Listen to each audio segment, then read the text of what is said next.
Le tourisme dans les cantons de l'Est a généré des recettes d'environ 388 millions et la région a attiré 6 300 visiteurs en 2010.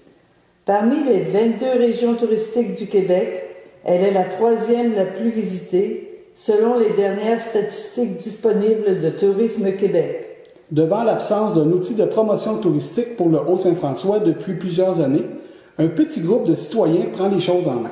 Après avoir frappé à plusieurs portes, il trouve une oreille attentive auprès de la Société d'aide au développement de la collectivité du Haut-Saint-François. C'est donc grâce au support logistique et financier de la SADC qu'en 2013, on y consacra 1600 heures pour réaliser la collecte des informations, la mise en page et l'impression de 2000 guides au coût de 6 300 $. En 2014, un investissement de 6 800 $ permet une réédition de plus de 3000 copies qui sont de nouveau disponibles au bureau touristique Distingus, de Danville, de Thetford Mines, de Memphremagog, de Sherbrooke, de la MRC des Sources, du Val-Saint-François, à la Maison du tourisme des cantons de l'Est située à Granby, ainsi que dans 40 points d'accueil de notre région. L'été dernier, toutes les copies étaient déjà envolées dès le mois d'août.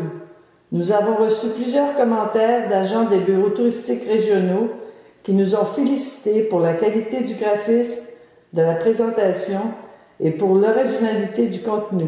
Plusieurs demandes du guide sont faites par des organismes tels l'Union des producteurs agricoles, le Carrefour Jeunesse Emploi pour ses séjours exploratoires, le C3S lors du Salon des résidents.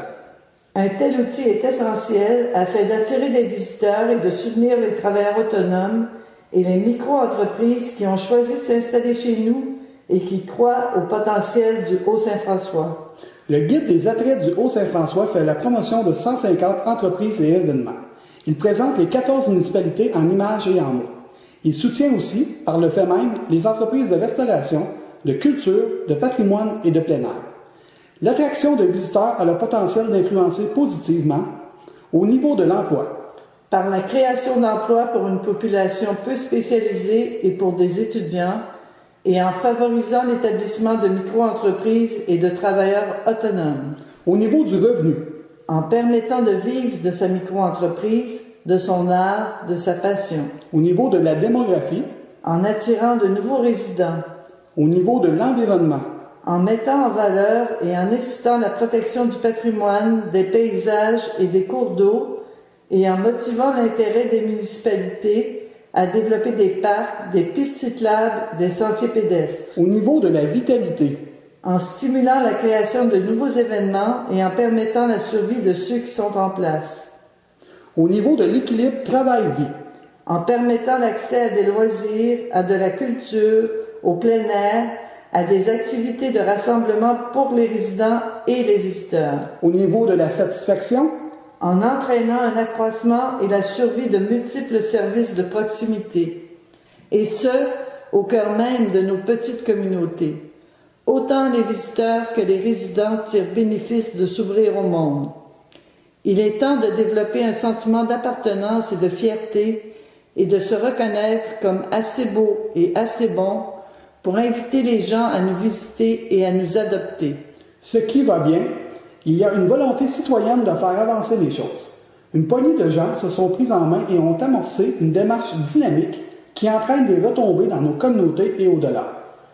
J'en profite pour souligner l'implication et le travail de Jeannot Desfossés de la résidence touristique Les Murmures du Vallon à Newport, de Martin Maillot de l'Association touristique et culturelle de Doddswell, de Thérèse Ménard-Théroux de la résidence touristique La Riveraine à Newport, de Chantal Bolduc du musée d'Eaton Corner, de Neil Lévesque du centre de plein air de la Vallée heureuse du Mont-Élan à Westbury, de Marie-Pascale Beauregard de la fromagerie Caïtia de Newport, de Daniel Audet du restaurant La Ruée Vergould à Limerick et de Denise Saint-Pierre, agente de développement de la municipalité de Saint-Isidore de Clifton. Je tiens particulièrement à remercier Isabelle Couture de la SADC pour le support et l'expertise qu'elle a apporté tout au long du processus et Lisa Paquette qui poursuit son œuvre. Ce qu'il faut améliorer. Mettre le Haut-Saint-François sur la map pour les visiteurs et pour nos résidents. Ce qu'il faut changer, conscientiser les conseils municipaux, la MRC et le CLD sur l'importance du tourisme comme moyen de revitalisation et leur rappeler qu'ils ont un devoir de support et de reconnaissance envers les initiatives du milieu et les entreprises qui dynamisent la vitalité de leur territoire. Orientation.